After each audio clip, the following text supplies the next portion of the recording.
Assalamualaikum warahmatullahi wabarakatuh. Perkenalkan, nama saya Falcon Fani dari Prodi Teknik Industri semester 3 dari Universitas Yudharta Pasuruan. Saya akan menjawab soal UAS Kimia Industri. Soal nomor 1, jelaskan prinsip dasar pemisahan produk minyak bumi sehingga dapat diperoleh produk akhir berupa aftur, bensin, dan lilin. Soal nomor 2, jelaskan reaksi saponifikasi dalam pembuatan sabun. Soal nomor 3, dalam proses pengangkutan minyak mentah seringkali terjadi kebocoran sehingga sebagian minyak mentah tampak ke permukaan laut. Jelaskan pengaruh hal tersebut terhadap kadar oksigen dalam air laut dan bagaimana cara menanggulanginya. Nomor 4, sebutkan gas-gas hasil fermentasi pupuk organik serta jelaskan reaksi kimia fermentasi pupuk organik. Nomor 5, mengapa minyak sawit dapat diubah menjadi produk bahan bakar? Jelaskan berdasarkan kemiripan reaksinya.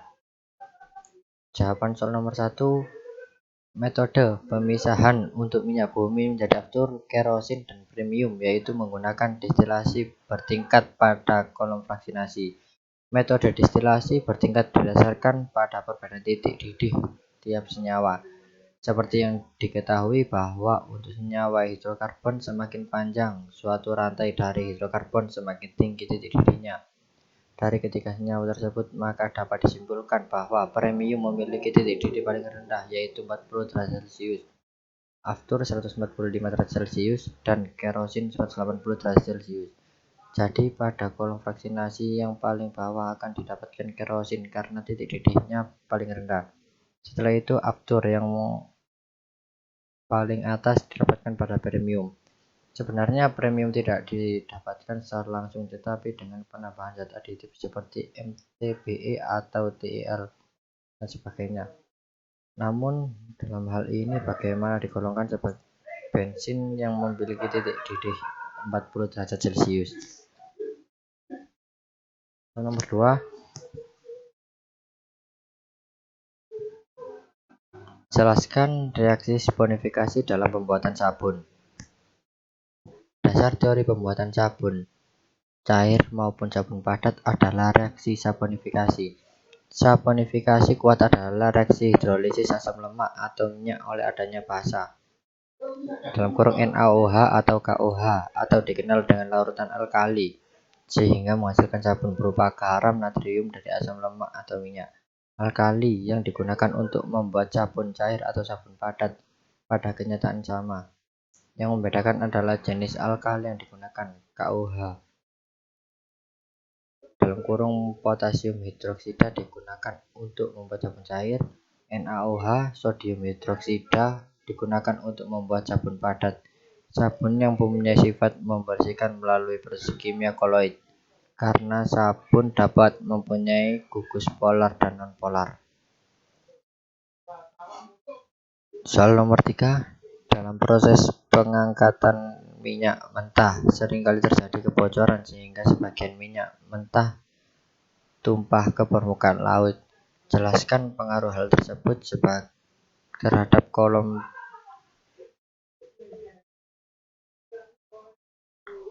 oksigen dalam air laut dan bagaimana cara menanggulanginya. Jawabannya adalah dampak tumpahan minyak. Dampak dari tumpahan minyak di laut tergantung pada banyak faktor, antara lain karakteristik fisik, kimia, dan toksisitas dari minyak, dan juga penyebarannya yang dipengaruhi oleh dinamika air laut, pasang surut, angin, gelombang, dan arus. Dampak dari senyawa minyak yang tidak dapat larut di dalam air akan mengapung dan menyebabkan air laut warna hitam. Tak hanya itu, pencemaran minyak di laut juga meluas pada kerusakan ekosistem mangrove. Seperti diketahui, minyak dapat berpengaruh terhadap sistem perakaran mangrove yang berfungsi untuk pertukaran CO2 dan O2, di mana akar tersebut akan tertutup minyak sehingga kadar oksigen dalam akar berkurang. Pengendapan minyak dalam waktu lama mampu menyebabkan pembusukan pada akar mangrove sehingga mengakibatkan kematian. Cara penanggulangan tumpahan minyak. Yang pertama, pasca terjadinya kecelakaan tumpahan minyak, pertama yang diperlukan adalah mengetahui secara cepat dan akurat wilayah persebarannya, baik secara visual langsung maupun hasil penginderaan jauh (remote sensing). Berbagai cara penanggulangan dilakukan seperti in situ burning, penyisihan secara mekanis, teknis bioremediasi, penggunaan sorben, dan penggunaan bahan kimia dipersan, serta metode lainnya tergantung kasus yang terjadi. Untuk teknik bioremediasi, terdapat dua pendekatan yang dapat digunakan dalam bioremediasi tumpahan minyak. Yang pertama, bioaugmentasi, di mana mikroorganisme pengurai ditambahkan untuk melengkapi populasi mikroba yang telah ada.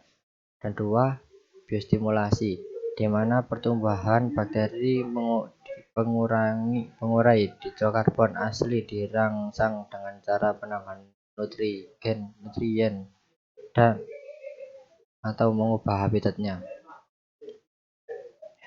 Soal nomor 4, sebutkan gas-gas hasil fermentasi pupuk organik, serta jelaskan reaksi kimia fermentasi pupuk organik.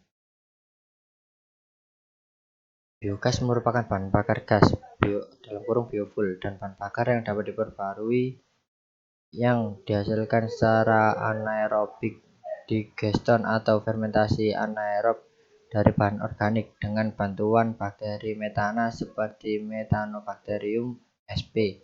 Bahan yang dapat digunakan sebagai bahan baku pembuatan biogas yaitu bahan biodegradable seperti biomasa (bahan organik bukan fosil), kotoran sampah padat hasil aktivitas perkotaan, dan lain-lain.